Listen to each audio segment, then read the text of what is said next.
আমার মা কোথায়?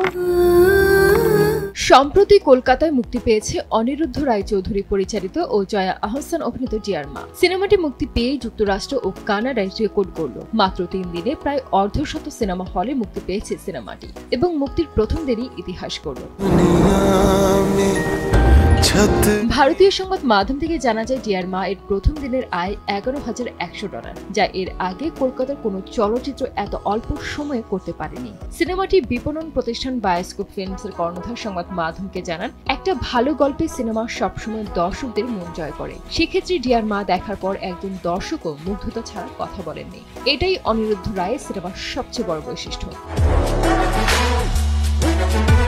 এদিকে বর্তমানে ক্যারিয়ারের অন্যতম সেরা সময় কাটাচ্ছেন জয়া আহসান। ঈদের তাণ্ডব উৎসবের পর জুলাই ও আগস্টে কলকাতায় মুক্তি পেয়েছে তার অভিনীত 2 সিনেমা ডিয়ার মা ও পুতুল নাচের ইতিকথা। সম্প্রতি সিনেমার প্রচার উপলক্ষে অভিনেত্রী কলকাতা ভিত্তিক একটি ইউটিউব চ্যানেলে সাক্ষাৎকার দিয়েছেন। সেখানে সিনেমা প্রসঙ্গে কথা বলেছেন তিনি।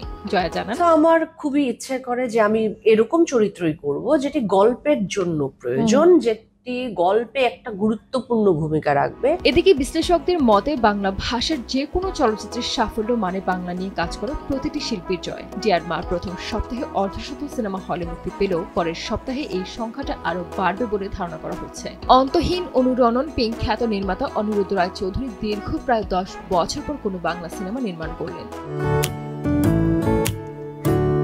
সিনেমাটির মুখ্য চরিত্রে 2 বাংলার নন্দিত অভিনেত্রী জয়া আহসান ছাড়াও রয়েছেন চন্দন রায় সান্যাল। এছাড়াও রয়েছেন ঋতুয়ান চ্যাটার্জি ও শাশ্বত চ্যাটার্জি।